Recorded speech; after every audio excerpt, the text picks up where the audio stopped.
வணக்கம் மக்களே. நம்ம கதைக்கு போலாமா? கொல்லிமுள் பாளையம் பாகம் 2.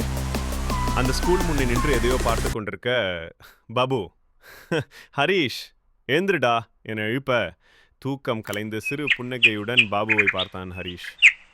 காலை டிஃபன் முடித்து இருவரும் தோட்டம் சைட் பேசி கொண்டு வந்தார்கள். ஹரீஷ், நேற்று நைட் சொன்னது எனக்கு புரியல. நீ எதுக்கு அந்த ஊர் போகணும்? நீ சொல்கிற அந்த ஊர் பற்றி யாருக்கு அவ்வளோ உண்மை தெரியாது.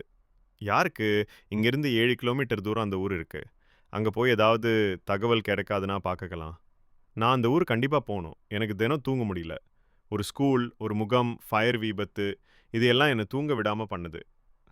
அந்த ஊர் பேர் தான் என்னோட கனவில் வந்தது. இப்போது அதை பற்றி நான் ரொம்ப தெரிஞ்சுக்கணும். அங்கே அப்படி என்ன தான் நடந்திருக்கும்? இது தெரியாமல் நான் இந்த ஊர் விட்டு போகக்கூடாதுன்னு முடிவு பண்ணியிருக்கேன் என்று சொன்னான் ஹரீஷ். சரி, எனக்கும் ஒரு வார டைம் இருக்குது. நாம் அதை என்னன்னு கண்டிப்பாக தெரிஞ்சுக்கலாம் என்று சொன்னான் பாபு. இருவரும் ஒரு சைக்கிள் எடுத்து மெதுவாக பேசக்கொண்டே அந்த ஊர் செல்லும்போது அந்த ஊர் பேரு உடைய போர்டு வந்தது.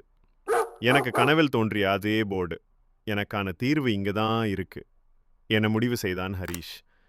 ஊர் நெருங்க அங்கேயுள்ள டீ கடையில் நிறுத்தி டீ குடித்து கொண்டு அந்த ஸ்கூல் பற்றி கேட்க அந்த கடைக்காரன், எனக்கு தெரியாது, நான் இங்கே 1 வருஷம்தான் கடை வச்சிருக்கான் என்று சொல்லி அந்த ஸ்கூல் பற்றி சொல்லுவாங்க. நைட் யாரும் அங்கே போக பயப்படுவாங்கன்னு அந்த ஸ்கூல் வாட்ச்மேன் வீடு, அந்த 4 நம்பர் வீடு அவர்கிட்ட கேட்ட தெரியும் என்று சொன்னார்.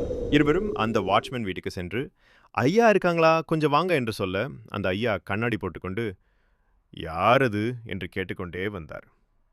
ஹரிஷ் பார்த்து, அந்த பெரியவர் உன்னை பார்த்த ரொம்ப தெரிஞ்ச முகமா இருக்கே என்று சொல்ல, என்ன சொல்லுவது என்று தெரியாமல் நின்றான் ஹரிஷ்.